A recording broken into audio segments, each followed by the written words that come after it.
सहनाववतु सहनौ भुनक्तु सह वीर्यङ्करवावहै तेजस्विनावधीतमस्तु मा विद्विषावहै। ॐ शान्ति शान्ति शान्तिः। ॐ पूर्णमदः पूर्णमिदं पूर्णात् पूर्णमुदच्यते पूर्णस्य पूर्णमादाय पूर्णमेवावशिष्यते।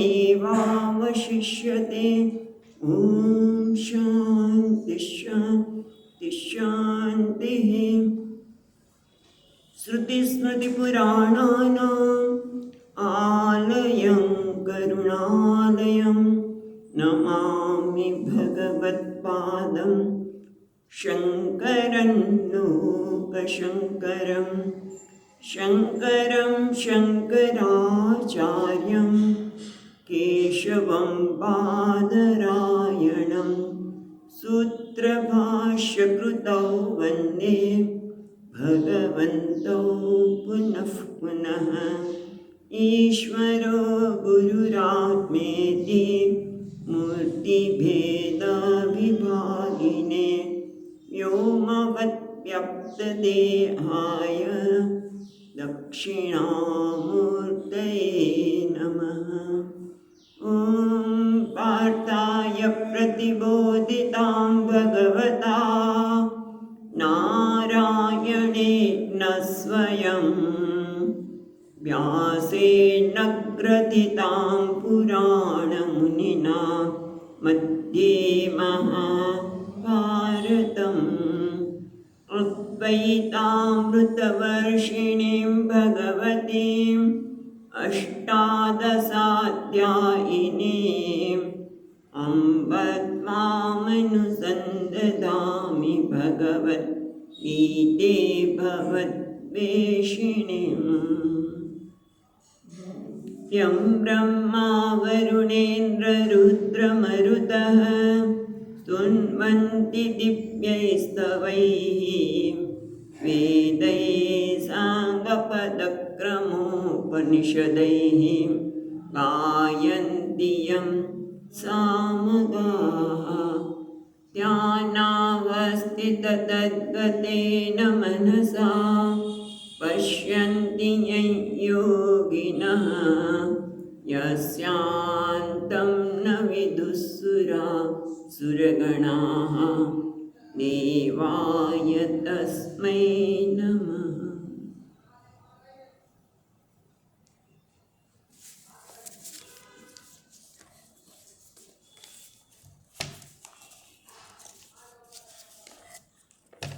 ત્રીજો અધ્યાય 7મા શ્લોકથી પાઠ કરીએ આપણે।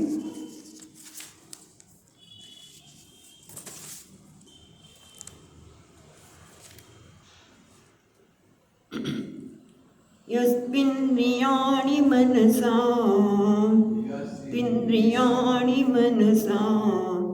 नियम्यारभतेऽर्जुन नियम्यारभतेऽर्जुन कर्मेन्द्रियैः कर्मयोगम् असक्तः स विशिष्यते नियतं कुरु कर्म त्वं कर्म ध्यायो ह्यकर्मणः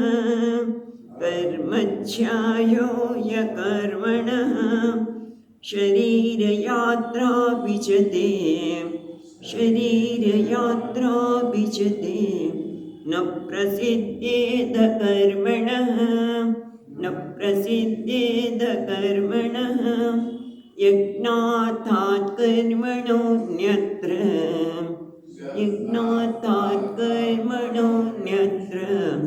लोकोऽयं कर्मबन्धनः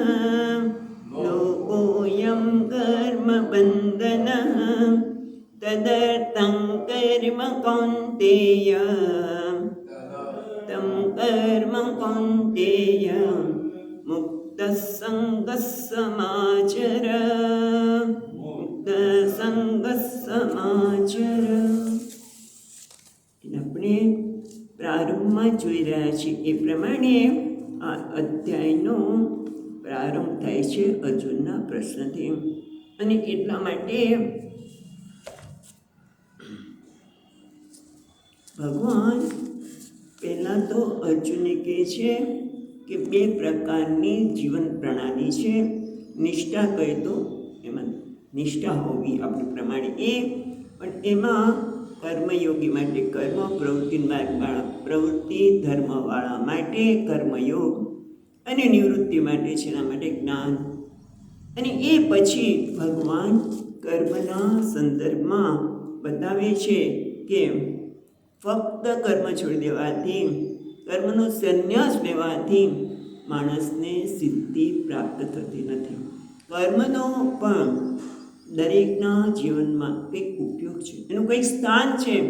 એના દ્વારા મળતા લાભને લીધા વગર જ જે સીધો સંન્યાસી બની જાય છે, આ પૂર્વજન્મમાં એણે કર્મ કર્યા હોય, એ પ્રકારનું અધિકારી પ્રાપ્ત કર્યું હોય, અને સંન્યાસ લેવા તો જુદી છે. પણ સામાન્ય લોકોના સંદર્ભમાં કહે છે કે કર્મ કર્યા વગર માણસ બેસી શકતો નથી, કારણ કે પ્રકૃતિના ગુણમાંથી આ શરીર, મનુષ્યનું શરીર, મન અને બુદ્ધિ બનેલા છે.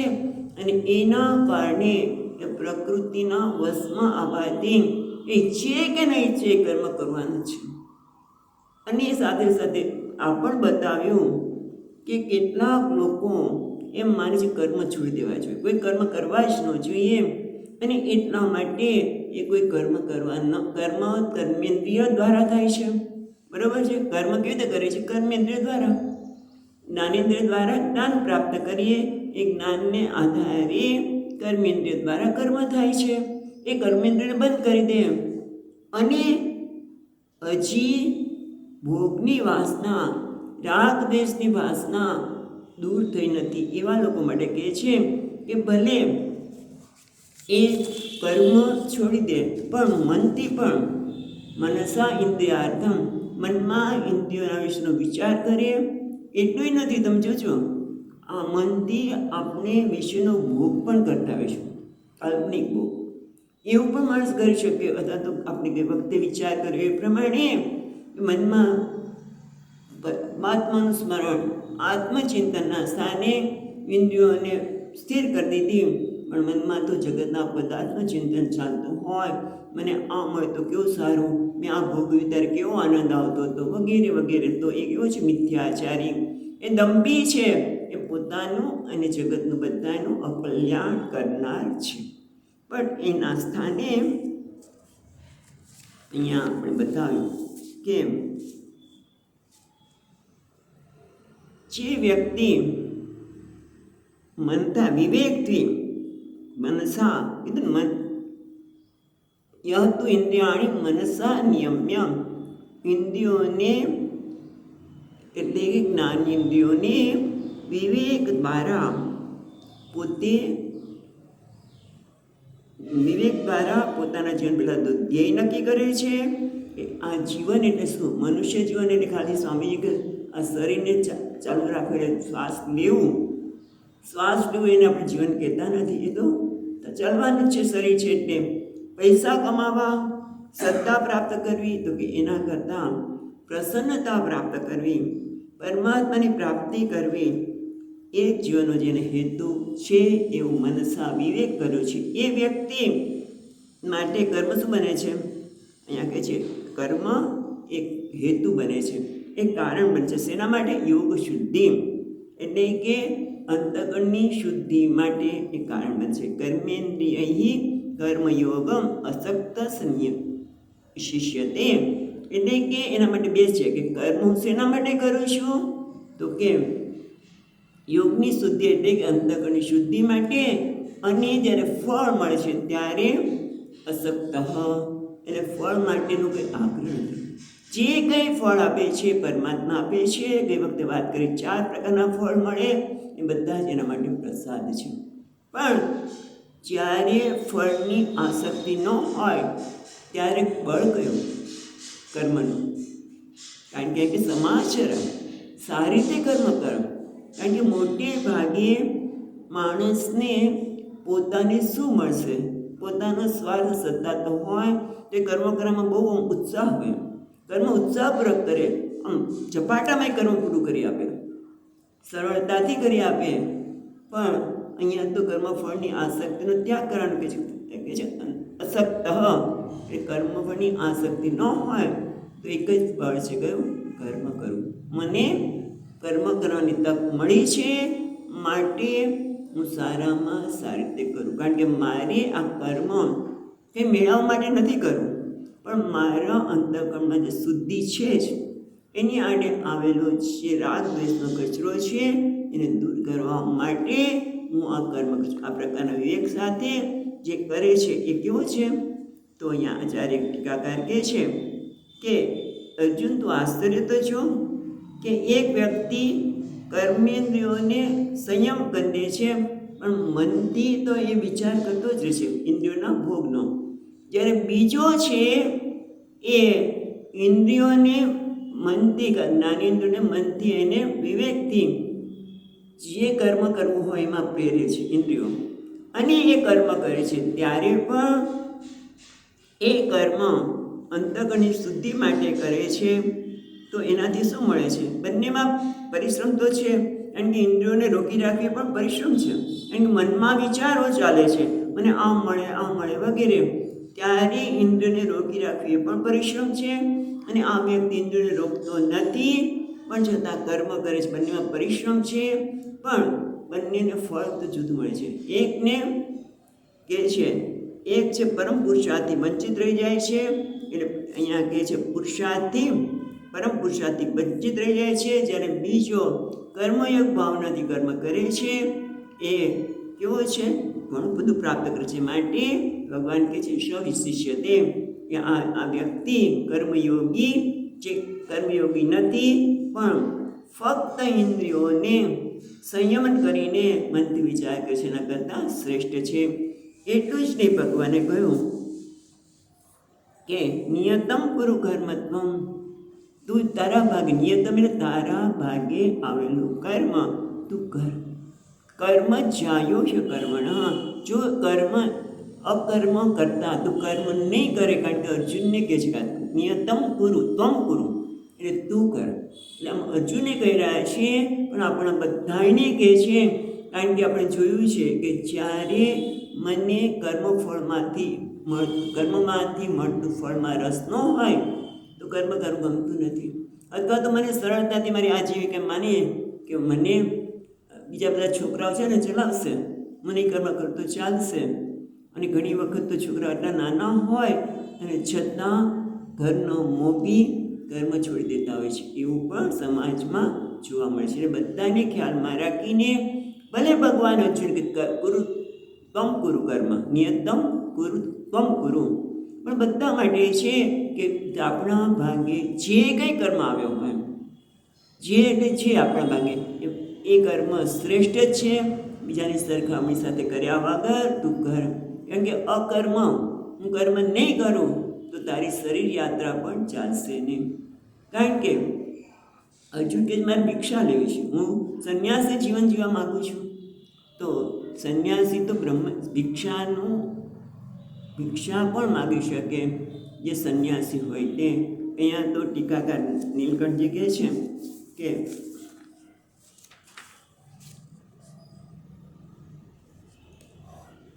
ભિક્ષાનો અધિકારી કોણ છે? કે જેણે જે બ્રાહ્મણ જેણે પુત્રેશના વિદ્યેશના લોકેશનાનો ત્યાગ કર્યો છે એ ભિક્ષાચાર્ય કરી શકે. પણ તું તો સંન્યાસી છે અર્જુન, સંન્યાસી નથી, તું તો રાજા છે.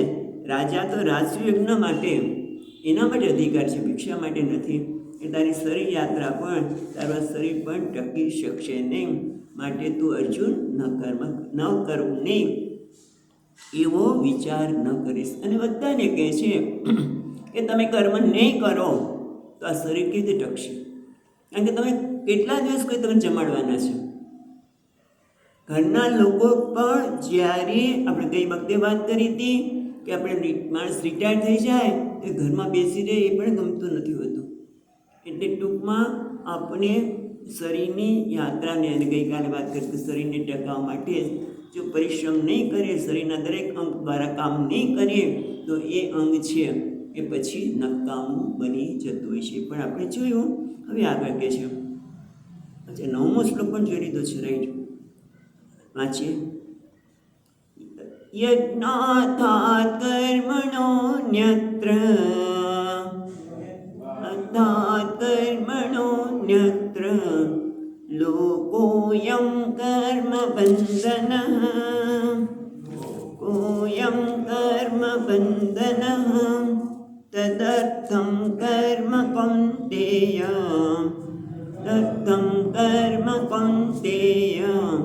મુક્ત સંગ સમાચર.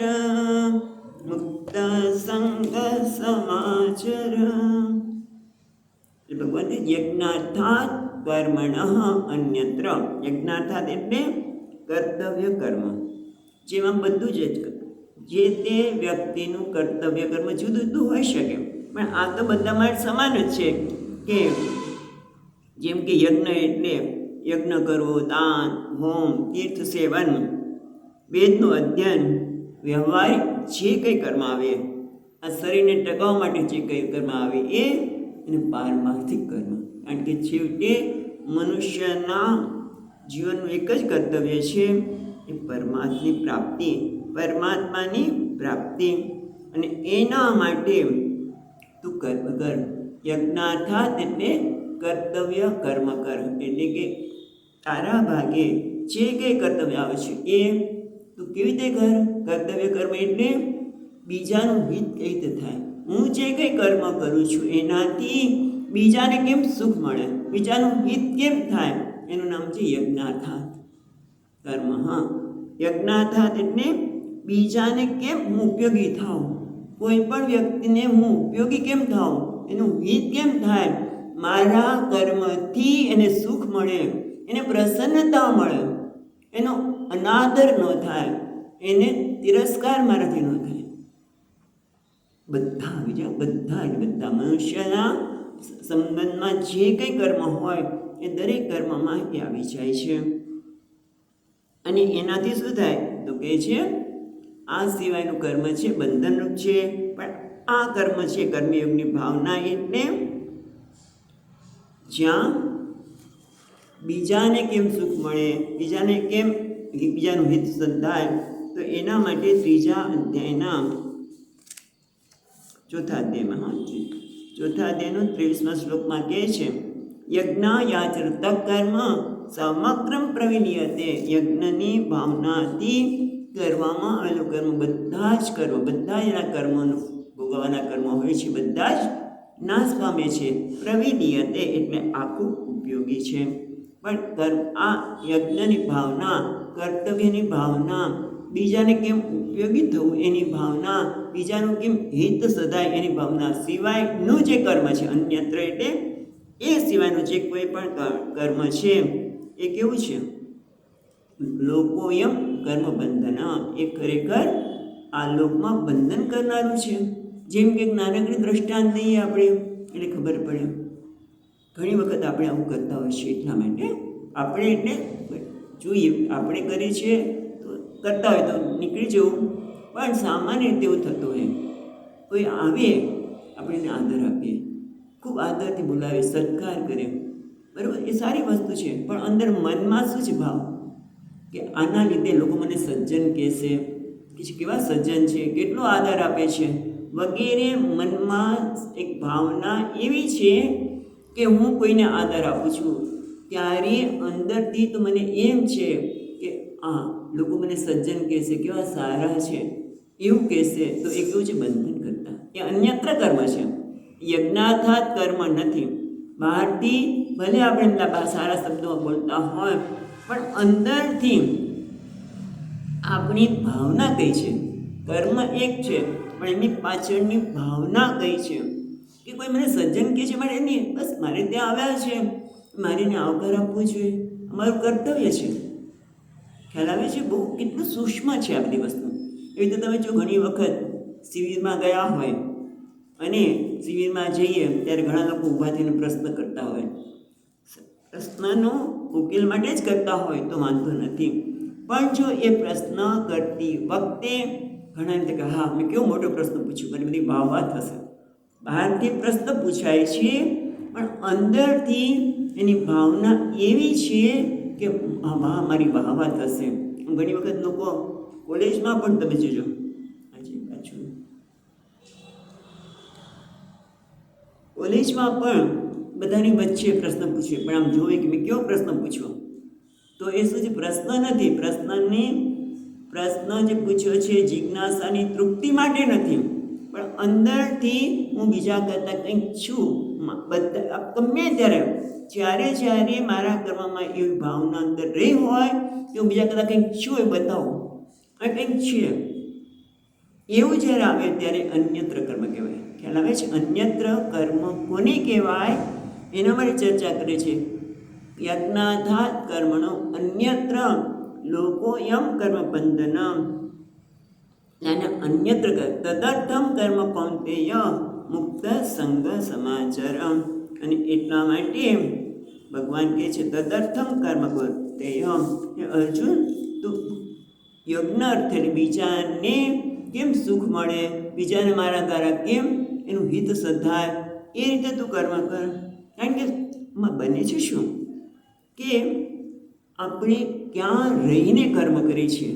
તદર્થમ કર્મ કરતી વખતે એક સમજવાની જરૂર છે કે તમે જુઓ આ શરીર છે એમાં બાલ્યાવસ્થા, યુવાવસ્થા, વાર્ધક્ય, એ બધામાં એક વસ્તુ એવી છે કે જે બદલાતી નથી.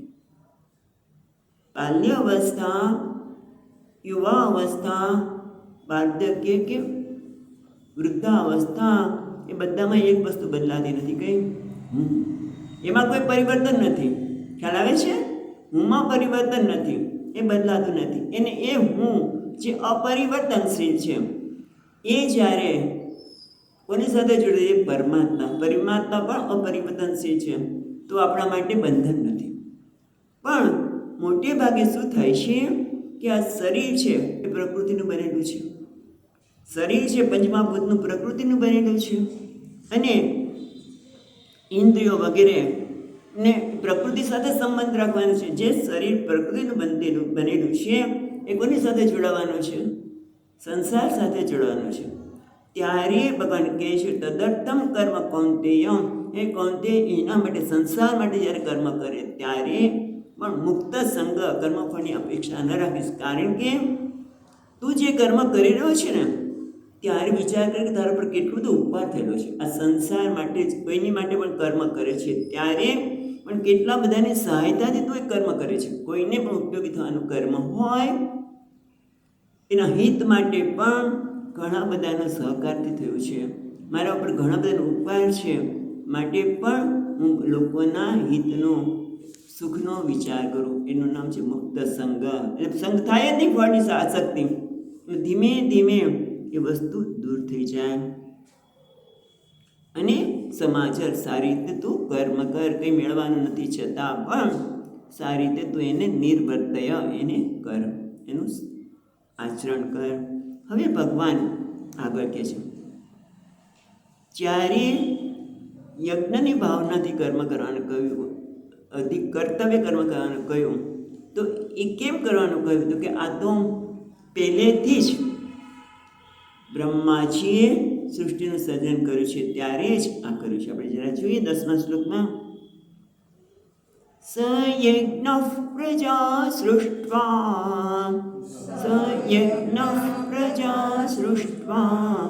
પુરોવાચ પ્રજાપતિ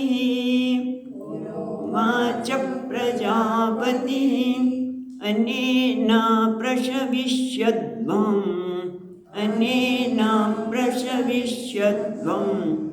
એષવોત્તિષ્ઠ કામધુક.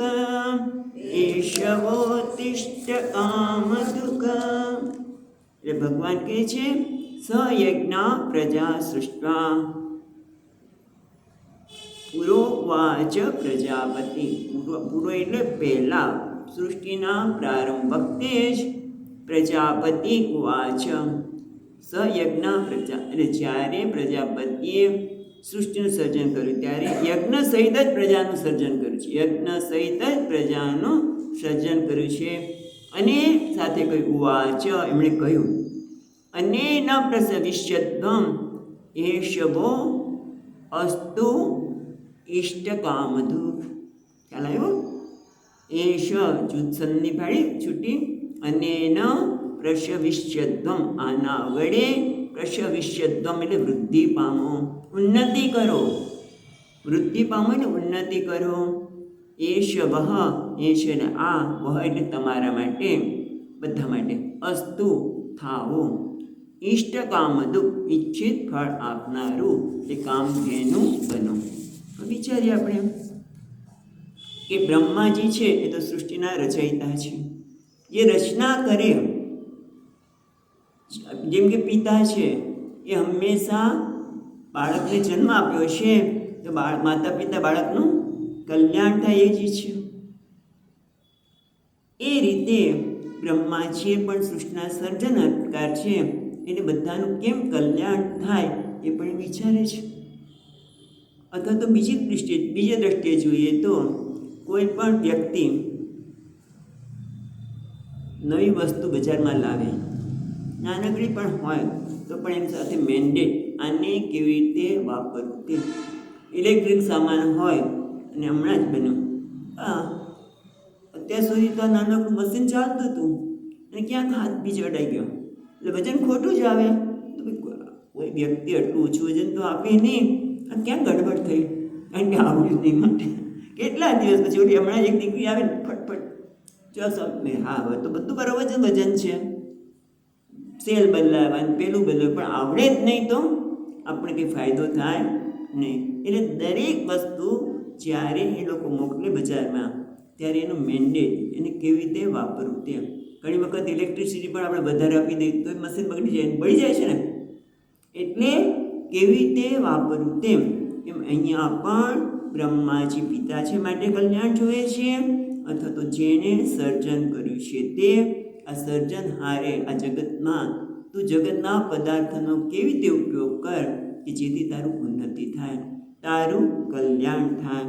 અને એટલા માટે બ્રહ્માજીએ કે પૂરા એટલે આ સૃષ્ટિના સર્જન કરતી વખતે જ એમણે આ કહેવામાં આવ્યું છે, એમણે કહ્યું છે. અને એવું તમે જો ચોથા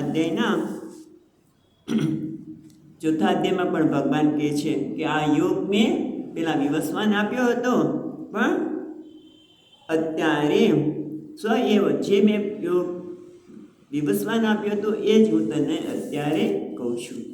પુરાતન, જે પુરાતન બહુ જૂનો છે. એ રીતે બ્રહ્માજીએ પણ કહ્યું કે તને હું જે તમે આ જગતમાં મોકલું છું ત્યારે તમે સયજ્ઞ પ્રજા સૃષ્ટા, પ્રાણી માત્રને યજ્ઞ સાથે સર્જન કર્યું છે એમ કહી તો ચાલે. પણ યજ્ઞ સાથે કોનું સર્જન થયું છે આપણે જોઈએ, કારણ કે પ્રાણી એટલે કોણ કોણ આવે તો તમે બધા જો પશુ પક્ષી વૃક્ષ એ બધા આવે, પણ એ બધા તો યજ્ઞની ભાવનાથી કર્મ કરે જ છે, સ્વાભાવિક રીતે કર્મ કરે જ છે. સૂર્યનારાયણ, ચંદ્ર, વાયુ, અગ્નિ, જળ, પૃથ્વી, પશુ પક્ષી વૃક્ષો એ બધાને જુઓ તો યજ્ઞની ભાવનાથી કર્મ કરે છે કે હા. સૂર્યનારાયણ પણ યજ્ઞની ભાવનાથી જ કરે છે ને, કોઈને બાળી નાખવું એવું નથી એની ભાવના. આપણે ઉપયોગ નથી કરતા, ખરા તડકામાં ખુલ્લા પગે જઈએ તો આપણે એ આપણી ભૂલ છે, પણ એ તો હંમેશા કેટલું કામ કરે. સમુદ્રમાં ખારા પાણીને બાષ્પીભવન કરવું, પછી વાદળા થવા, અને પછી આકાશમાં વાદળા ભેગા થાય વગેરે. ચંદ્રમાં પણ એ જ આહલાદક આપવું, એટલું જ નહીં, વૃક્ષમાં શક્તિનું પૂરણ પણ એ જ કરે છે. વનસ્પતિમાં રસનું કામ પૂરવાનું કરે છે. તો વાયુ, અગ્નિ, પૃથ્વી દેવી પણ કેટલું આપણે કંઈ જ મેળવવાનું નથી પૃથ્વી પર, છતાં વૃક્ષોને પોતાનામાં ઉગાડવા દે, એમાંથી કેટલું બધું આપે.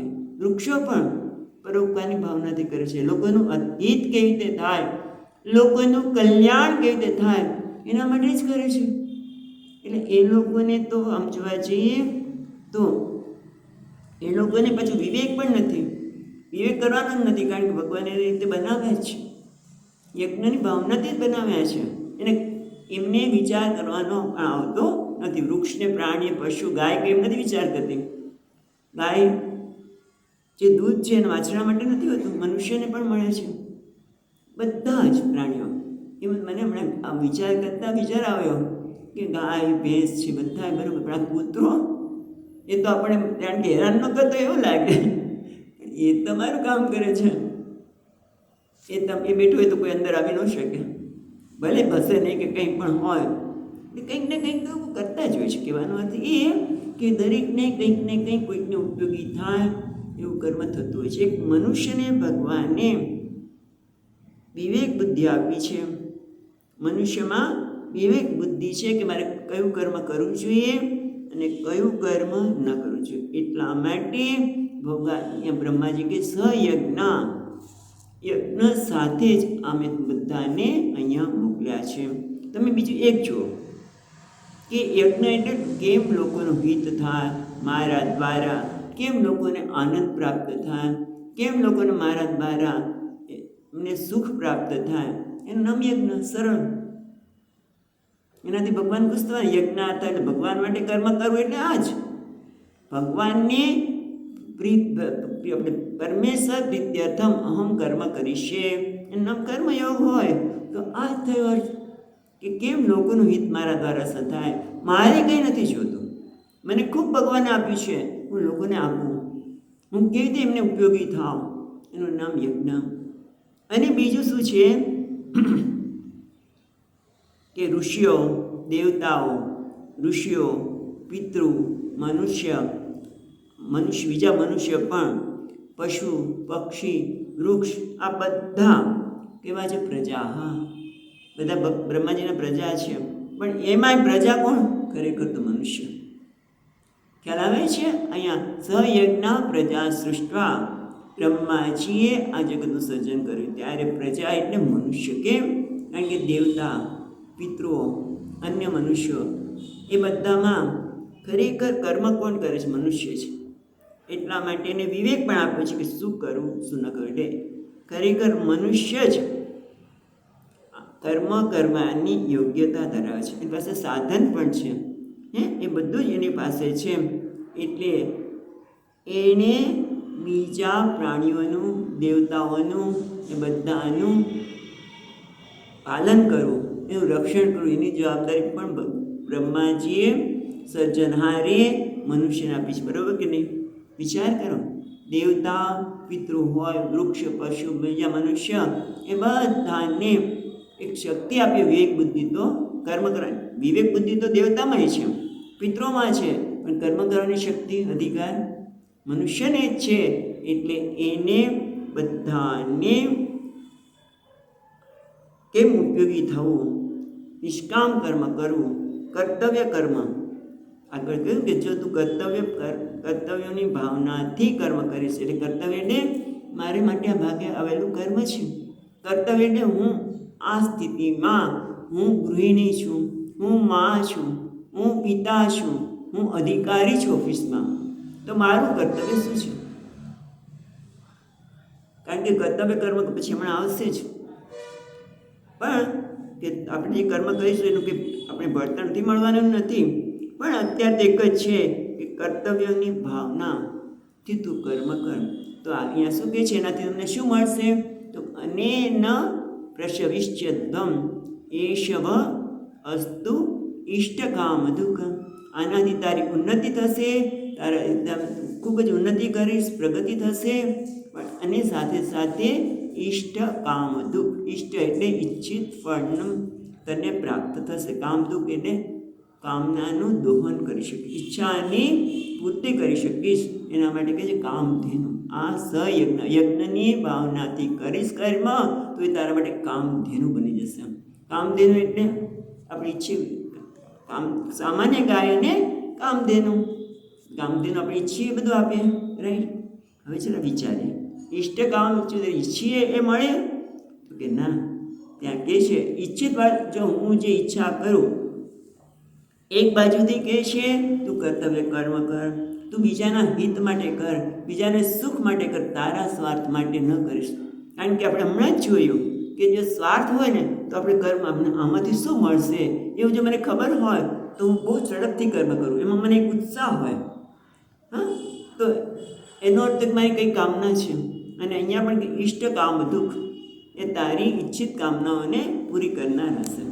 તો એવો અર્થ તો ન થાય, કારણ કે એ બાજુ કે કામ સકામ કર્મ ન કરો, નિષ્કામ એટલે બીજાને ઉપયોગી થાય. જો નિષ્કામ જ કર્મ હોય, ખ્યાલ આવે છે? સૂક્ષ્મ ચર્ચા. અહીંયા શું કહે છે? ઈષ્ટ કામ દુઃખ. તો ઈષ્ટ એટલે ઈચ્છિત કામનાની પૂર્તિ કરનારું બનશે. પણ બીજી બાજુ કહે છે તું યજ્ઞની ભાવનાથી કર્મ કર, ફળની આસક્તિ ન હોય, તો પછી ઈષ્ટ કામ દુઃખ એટલે શું? થોડોક સૂક્ષ્મ ફેર છે. એટલે કહે છે ઈષ્ટ કામ દુઃખ એટલે ઈચ્છિત સામગ્રી, ઈચ્છિત તું જે નિષ્કામ ભાવે કર્મ કરવામાં આવે છે, કર્તવ્ય કર્મ કરવું છે, ત્યારે તને જે સામગ્રીની વસ્તુની જરૂર પડશે, સામગ્રી તને જેમાં જોઈતી હશે તે કર્મ કરવા માટેનું સામર્થ્ય, એ કર્મ કરવાની શક્તિ. ખ્યાલ આવે છે? સામર્થ્ય, શક્તિ અને સાથે સાથે તારું શરીર નિર્વાહ કરવા માટેની પણ જે સામગ્રી છે એ બધી તને મળશે. ખ્યાલ આવે છે? ઈષ્ટકામ દુઃખ એટલે શું? કે તું જે કર્મ કરવા માગે છે બીજાને ઉપયોગી થવા માટે, તેના માટે તારે જે સામગ્રી જોશે, જે સામર્થ્ય જોશે, શારીરિક સામર્થ્ય હોય, ધનનું સામર્થ્ય હોય, બુદ્ધિનું સામર્થ્ય હોય, લાગણીનું સામર્થ્ય હોય. કારણ કે કોઈને આપણે સારા શબ્દોથી આવકારવું હોય તો લાગણીનું સામર્થ્ય હોય તો જ આવકારી શકીએ ને પ્રભુ. નહીં તો પછી બહારથી આવકારતા અને અંદરથી કે બીજો ભાવ હોય. હમણાં વાત કરીએ એ પ્રમાણે એટલે આ બધા જ પ્રકારનું સામર્થ્ય તને પ્રાપ્ત થશે અને સાથે સાથે શરીર નિર્વાહ પણ થશે, આવશ્યક સામગ્રી મળશે. પણ જો તું યજ્ઞની ભાવનાથી નહીં કરવે, નિષ્કામ ભાવનાથી નહીં કરે, કર્મથી મને શું મળશે એવી ભાવનાથી કહીશ તો શું થશે? તારી ઉન્નતિ તો થશે જ નહીં. તમે જ વિચાર કરો, આપણે બધાને આ જ માનસ સ્થિતિ હોય છે કે કોઈ માગે ને તો આપણને ન ગમે, ભલે આપીએ ખરા, પણ કોઈ માગે તો મને આપવાનું જલ્દી ગમે નહીં કે તો માગે છે, પણ કોઈ માગે નહીં તો આપણે ખિલાફ કે મદદરૂપ થાવ. એટલે આમ પણ તું જ્યારે મને જગત શું આપશે અંદરથી માગણી કરીને તું કરવા કરે છે કે મારા રાગની પૂર્તિ થાય, મારા અહંકારની પૂર્તિ થાય એવી માગણી કરે છે. તો તારા માટે એ તને જોઈતી સામગ્રી નહીં જ મળે, ક્યારે તને જોઈતી વસ્તુ નહીં જ મળે. અને એના લીધે તારું કર્મ બંધનરૂપ થશે. અને જે કર્મ તું નિષ્કામ ભાવનાથી કરીશ એ લોકોને કેમ ઉપયોગી થવું, કેવી રીતે એને સુખ મળે, કેમ એનું હિત સધાય, કેમ એને પ્રસન્નતા પ્રાપ્ત થાય, તો એનાથી શું થશે? તને અંતકણ સુધી પ્રાપ્તિ થવાની છે એનાથી. તો કારણ કે રાગદ્વેષ નહીં વધે તો તને ઈષ્ટકામ દુઃખ તો છે જ, તારું અંતકણ શુદ્ધ થશે, તને પણ પ્રસન્નતા જ મળશે. જ્યારે તું બીજાને પ્રસન્નતા આપે છે ત્યારે તને પણ પ્રસન્નતા જ મળવાની છે. બહુ આ મહત્વની વસ્તુ છે કે તમે બીજાને સ્વતંત્રતા આપો, બીજાનું હિત કેમ સંધાય. તમે એક બીજી વાત પહેલાં જવા દઈએ, આપણે પહેલાં બીજાને આપણે સ્વતંત્રતા આપીએ તો આપણને સ્વતંત્રતા મળવાની જ છે. સ્વામીજી હંમેશા કહે જો તમારે સ્વતંત્રતા જોતી હોય તો બીજાને પણ સ્વતંત્રતા આપો. એનું નામ જ યજ્ઞની ભાવનાથી. યજ્ઞને આપણે યજ્ઞાર્થાત કર્મણ એટલે બીજાને સ્વતંત્રતા આપીએ. આપણે જે આપણા ભાગે કર્તવ્ય કર્મ આવે છે એ નિયમોનું પાલન કરીએ, સેવાની ભાવના કરીએ, ભલે ગમે તે કર્મ કરીએ. જેમ યજ્ઞાર્થાત એટલે આપણા ભાગે જે આવ્યું હોય. ખિસકોલી વાનરનું કામ તો કરી શકવાનું નથી, વાનર તો મોટા મોટા પથ્થર લઈને આવે છે રામ સેતુ બાંધવા માટે, અને ખિસકોલી એ નાની રેતીની કણ એને નાખે છે. કર્મ મહત્વનું નથી, એની પાછળની ભાવના મહત્વની છે. બીજાને ઉપયોગી થયો એટલે મેં ઘણું બધું આપી દઉં એવું કંઈ જરૂર નથી. જે કંઈ મારી પાસે સામર્થ્ય છે એ સામર્થ્ય બીજાને આપીશ તો મારું સામર્થ્ય વધવાનું જ છે, ઘટવાનું નથી. એની તમારી ઉન્નતિ જ થવાની છે. એટલે કે હું ભિખારી ન બનું, હું માગવાવાળો ન બનું, આપવાવાળો બનું. તો શું થાય છે? તો કે છે એનાથી તારી ઉન્નતિ થશે, એ તને ઈચ્છિત કામનાની પ્રાપ્તિ કરાવશે. સ્વર્ગ પણ મળશે અને મોક્ષ પણ મળશે, બંને આવે. કામધેનુ એટલે શું? કે તને આ રીતે કર્મ કરીશ તો અંતઃકરણની શુદ્ધિ થશે, જ્ઞાનની ઈચ્છા થશે, અને છતાંય જ્ઞાનની પ્રાપ્તિ ન થાય તો તને સ્વર્ગ તો પ્રાપ્ત થવાનું જ છે. એટલા માટે આગળ કહે છે 11મા શ્લોકમાં, દેવાન ભાવયતાનેન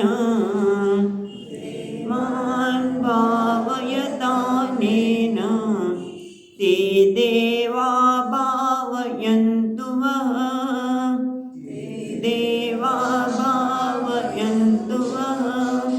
પરસ્પરમ ભાવયन्तઃ શ્રેય પરમવાપ્સ્યથ.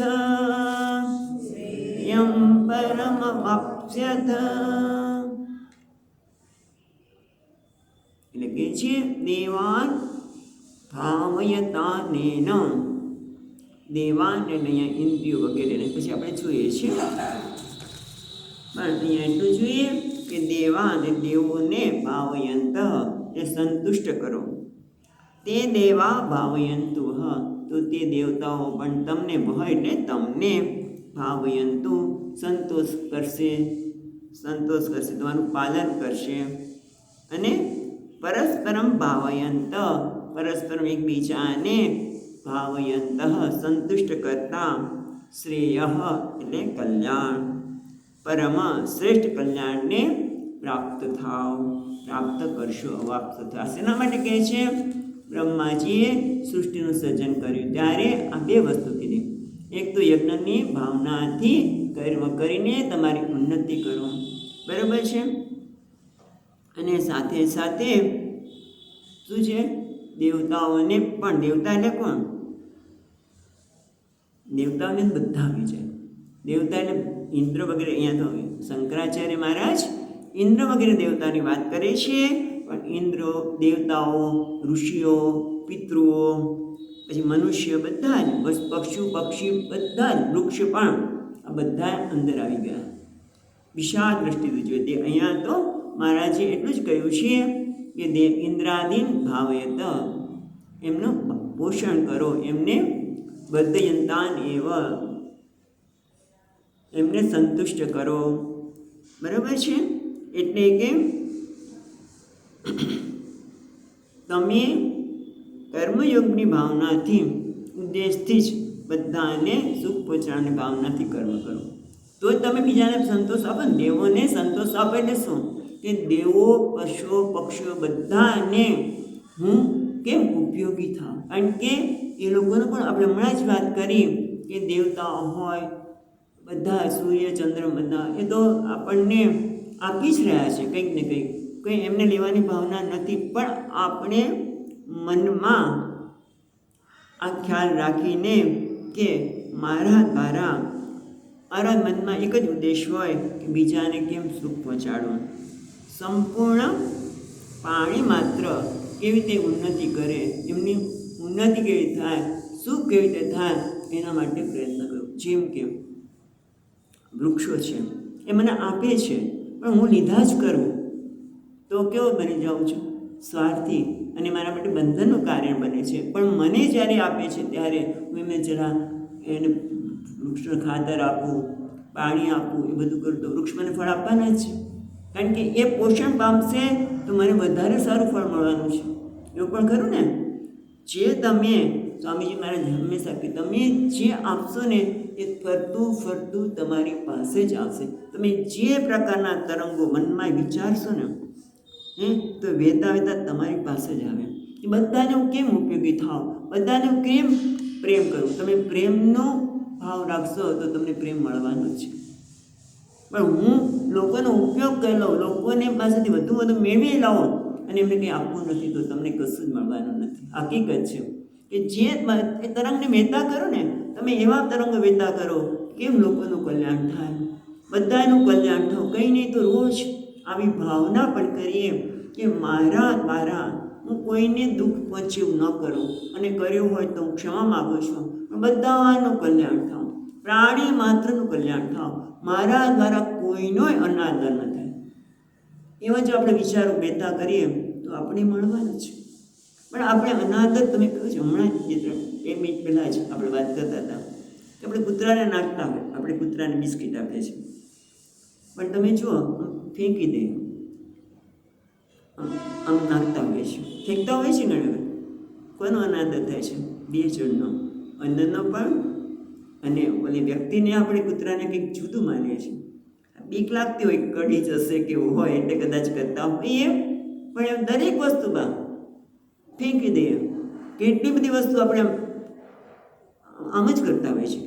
તો અન્નની વાત કરીએ હમણાં કૂતરાના માટેની, પણ તમે જો કેટલી બધી વસ્તુ આમ જ થાય છે.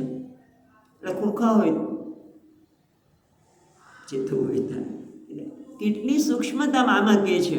દેવતાઓ બધા આવી ગયા. જો આવી નાની નાની વસ્તુને પણ આદર આપીશું તો મોટી વસ્તુને આદર આપણે આપવાના છે. ખ્યાલ આવે છે? જે નાની નાની વસ્તુને આદર આપીએ, એની કદર કરીએ,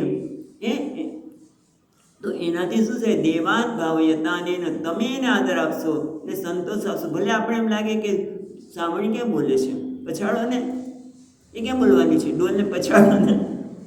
ક્યાં નાની નાની વસ્તુ તારે પણ આદર આપીશું તો મોટી વસ્તુને જરૂર આદર આપી શકશું. મનુષ્યને આદર આપી શકશું, દેવતાઓને આદર આપી શકશું.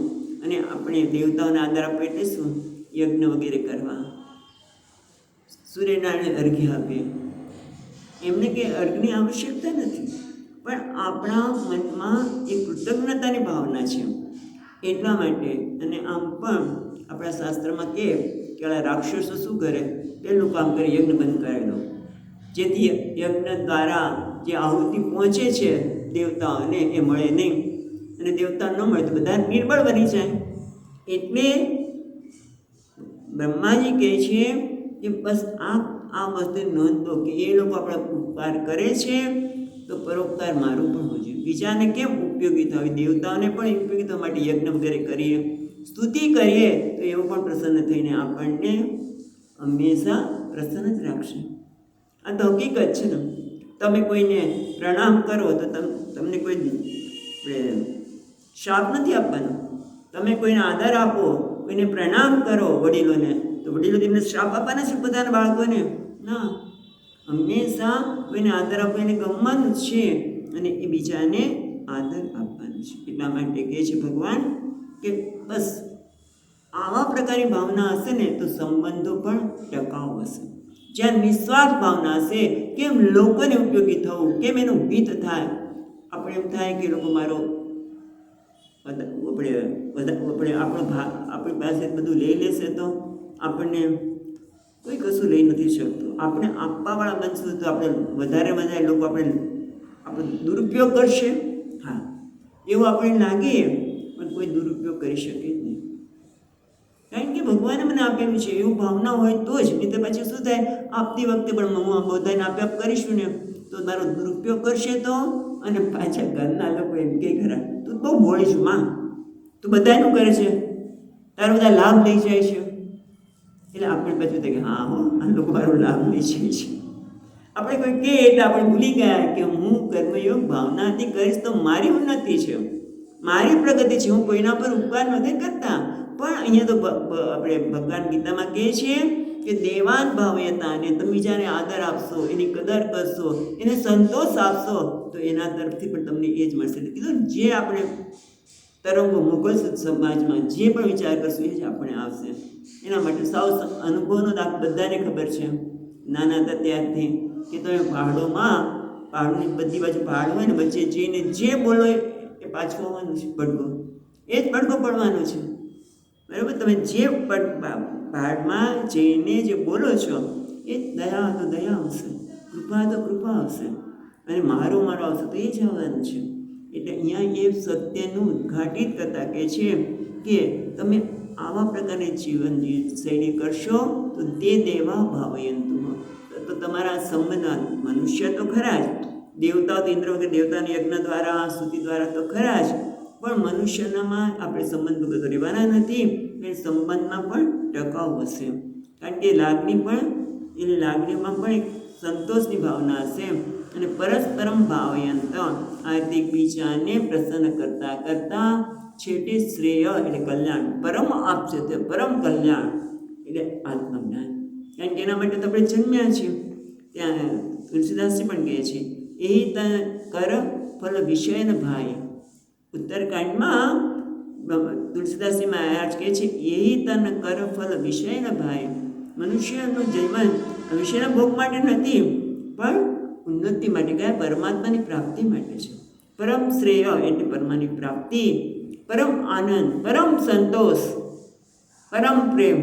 પરમાત્માને બદલે આ શબ્દ વાપરીએ તો જરાય ખોટું નથી, એ તને જરૂર મળશે. માટે બ્રહ્માજી કહે છે આ 2 શ્લોકમાં, ભગવાન કહે છે, બ્રહ્માજી નથી કહેતા, પણ કે પ્રજાને સર્જન કર્યું ત્યારે બ્રહ્માજી યજ્ઞને પણ સર્જન કર્યા છે. અને યજ્ઞ કેટલા છે? 4થા અધ્યાયમાં આવવાના છે.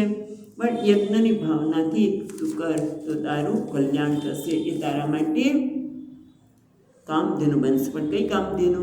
ઈચ્છિત કામ હોય એટલે એ કાર્ય કરવા માટેની સામગ્રી, સામર્થ્ય બધું તને પ્રાપ્ત થશે. અને દેવતાઓને સંતોષ આપશો તો દેવતા પણ પ્રસન્ન થશે. નામ પરસ્પરમ, દેવતાઓ તો ખરા, પણ કુટુંબમાં, સોસાયટીમાં પણ જે તમે બીજાને આદર આપશો તમને મળવાનો છે. એટલે સંબંધમાં એ ઘનિષ્ઠતા હશે, સ્વસ્થ સંબંધ હશે, અને કારણે આપણું મન શાંત હશે. મન શાંત હશે તો આપણે પરમાત્માને જાણવા માટે પ્રયત્ન કરશું. અને આ જીવનમાં એ પરમાત્મા જે પણ કહેવાય છે પૂર્ણ આનંદ સ્વરૂપ, પૂર્ણ આનંદને, પૂર્ણ સુખને, પૂર્ણ પ્રેમને તું પ્રાપ્ત થશે. હવે આગળ કહે છે ભગવાન. એટલે પછીના 12મા શ્લોકમાં કહે છે, ઇષ્ટાન ભોગાન વિવો દેવાહ, ઇષ્ટાન ભોગાન વિવો દેવાહ, દાસ્યન્તે યજ્ઞ ભાવિતાહ,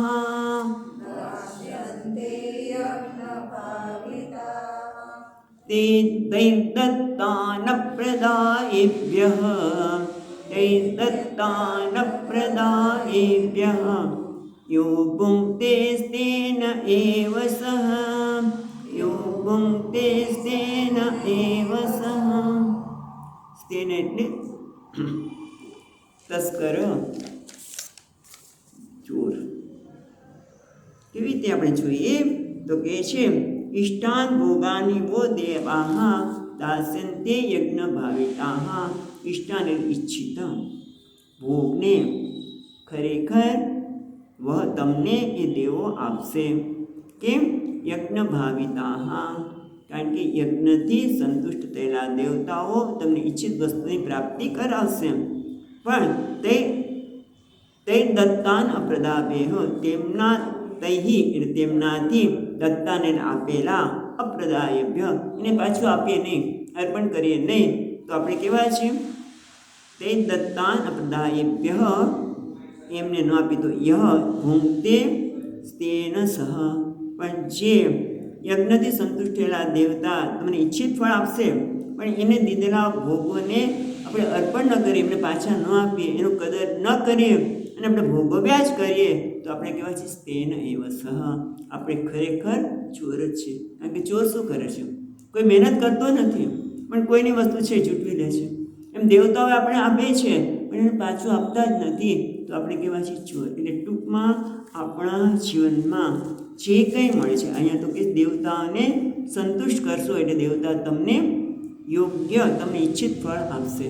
એટલે ટૂંકમાં મારા જીવનમાં જે કંઈ મળે છે એમાં બીજાનો પણ ભાગ આપવો, બીજાને પણ કંઈક આપવું, એનું કલ્યાણ કરવું. અને એ કરશું તો ભગવાન આપણને આપવાનું છે. દેવા ભાવયંત. અહીંયા તો યજ્ઞની ભાવનાની વાત કરે છે કે યજ્ઞ એટલે અહીંયા અક્ષર શંકરાચાર્ય મારે કહે છે, ઇષ્ટાન પ્રેતાન ભોગાન હિ ભો યુષ્માકમ દાસ્યન્તે વિસ્તરયંતી. કેવી રીતે? સ્ત્રી પશુપુત્રાદીન યજ્ઞ ભાવિતાહ યજ્ઞૈ વર્તિતાહ તામ તોષિતા ઇત્યર્થ. એ તમને જે કંઈ સમાજમાં તમારા જીવન નિર્વાહ માટે, સોસાયટીમાં રહેવા માટે પુત્ર, પશુ, ઘરની સામગ્રી બધું જ મળશે. પણ ક્યારે કે જ્યારે તમારામાં આ પ્રકારની ભાવના હશે. એટલે યજ્ઞની, અહીંયા તો યજ્ઞની વાત કરે છે. દેવાન ઇષ્ટાન ભોગાની વે દેવાહા, દેવોને તમે યજ્ઞ કાર્ય કરો, એ યજ્ઞ કાર્યથી મળતું છે એમને અન્ન છે, એ પ્રાપ્ત કરવાથી એ પ્રસન્ન થશે. પણ આપણે દેવતાઓને કોણે કીધું? બધા દેવતા, પિતૃઓ, ઋષિઓ, ઋષિ ઋણ પણ છે આપણા પર. આપણે જન્મ્યા ત્યાંથી ઋષિ ઋણ છે, દેવતાનું ઋણ છે, પિતૃનું ઋણ છે, મનુષ્યનું ઋણ છે. આ બધાને અહીંયા ચર્ચા વિસ્તારથી અધ્યાયમાં કરવાના છે. એ બધાને આપણે ઋણી છીએ.